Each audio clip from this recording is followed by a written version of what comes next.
Hello! Alright, so today I'm going to show you how to make paper relief sculpture art. And all you need is some paper, some glue, and some scissors. It's very easy too. So first thing you need is a piece of, I like to use black just because it shows the color so much nicer, but you can use any color you want. And this is just printer paper that's colored, so you don't need anything special or fancy. So you need to cut your paper into squares. And what I did was I took a piece of paper and I folded it so you get 12 equal squares in each piece of paper. So I started by folding it in half and then folding that in half again. And then you open it back up and then you fold it in thirds this way. So you cut those out and then you get your squares here and you do it in all different colors so that you can mix and match with and play with geometric shapes. You may need to trim them down if they're not perfectly square, but you can do that as you fold them. Another easy thing that would make it easier and would get straight lines is if you have a paper cutter, one of those guillotine ones, or you just slice it. That makes things really easy, but that's not required. You can get by with scissors quite easily.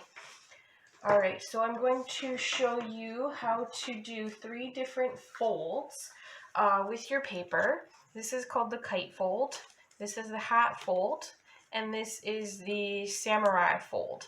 And then once you've got those down, you can combine them in different ways to make your geometric art here. So let's start with the kite fold. It's the easiest. So you have your square, you want to turn it on an angle, fold one side in to the center, like so, and fold the other side into the center, like so. So that one's super easy. There is your kite fold, and as you can see, my square was not completely square, so that's why it didn't quite line up. So you can trim it down or leave it as is, whatever you prefer. So there is your fold number 1. Your next fold let's do the hat fold. It's another really simple one. So you take your square and you fold it in half this way, like so. And then you take one corner and fold it to the center so that it meets with the bottom edge here, like that. And then you do the other side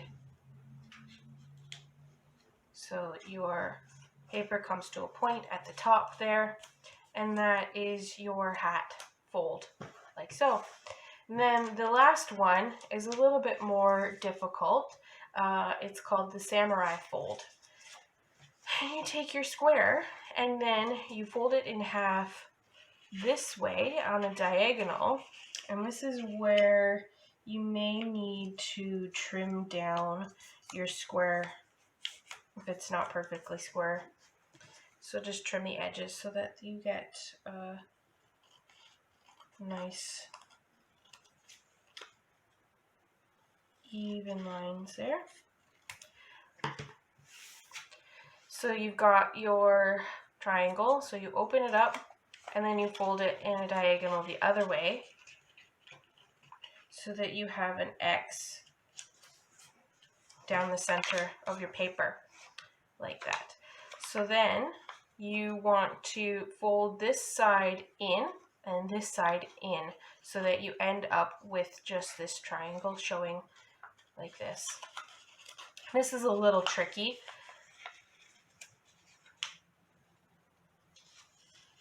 And then those 2 points meet, and you do that on both sides. So you have like that. And then you just smooth it out and press it down so you get nice creases there. And then you end up with a triangle. So then you take one side and fold it down and take the other side and fold it in. And there you go. There is your samurai fold. So now that you know how to do 3 different folds here, you just mix and match. So you fold up a whole bunch of them, and then you lay them out on your paper in a design that is pleasing to you. You can add different layers. This one I've got 2 different colors going in there. You can combine multiple different folds together, or you can do different colors. Just play with it, and then just take your glue stick, put a little glue on it, and stick them in place. And then that's all there is to it. That is how you do some geometric art. Nice and easy. Thanks. Bye.